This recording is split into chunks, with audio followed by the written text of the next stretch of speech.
Imagine a parasite so tenacious, so unfazed by chlorine, that it can belly flop into a public pool, do synchronized laps, and still cause an outbreak a week and a half later. Enter Cryptosporidium, or crypto for short, not to be confused with a volatile cryptocurrency that ruins your savings. This crypto is more biological, more inconvenient, and significantly more explosive in the gastrointestinal sense. It's one of the leading causes of waterborne disease outbreaks in the United States, and it thrives in the very places we go to cool off, relax, and swallow mouthfuls of questionably treated water.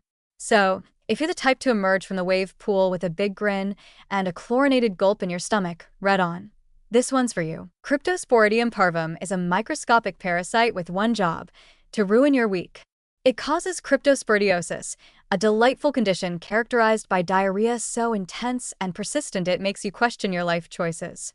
Symptoms can include stomach cramps, nausea, fever, and fatigue, often lasting up to 2 weeks.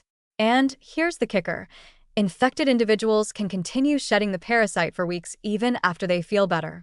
It's like a bad guest who leaves the party, but still forwards your mail to their new address. Now, why is crypto such a nightmare to deal with in pools?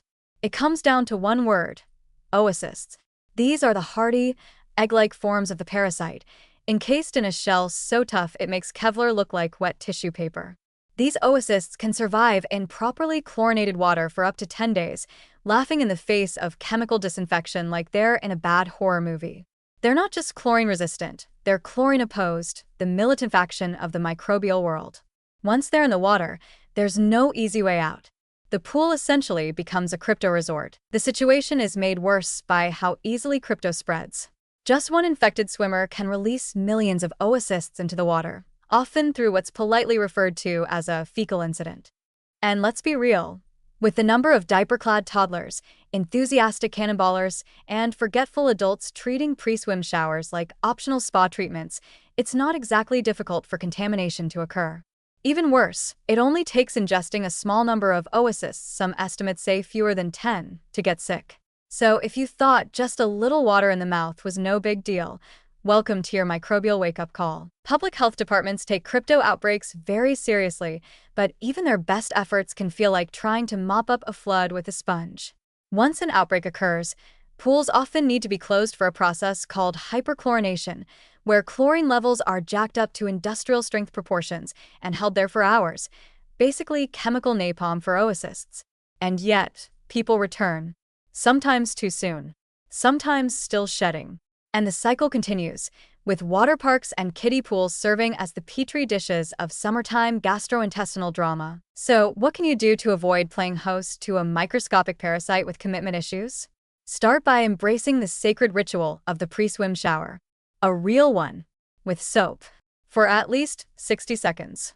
Think of it less like hygiene and more like a microbiological act of mercy for everyone else in the pool. If you're feeling under the weather, or worse, recovering from a recent digestive detour, stay out of the pool for at least 2 weeks. Yes, even if you feel fine now.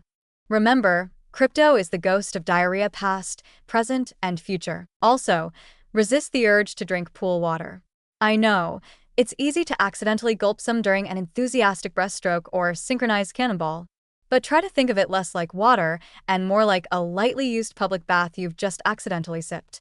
Stay vigilant around children, especially those not yet toilet trained, and try to find pools that take sanitation seriously, check inspection scores, ask about their cleaning protocols, and look for lifeguards who don't just seem to be there for the tan. In conclusion, crypto isn't some exotic, rare pathogen that only shows up in neglected hot tubs in the middle of nowhere.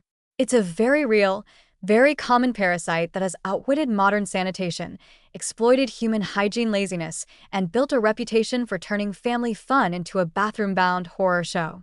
The 10-day threat is no joke. So this summer, do your part to keep the water clean, your gut safe, and your dignity intact. Because nothing ruins a pool day like the splash zone followed by the splash back zone.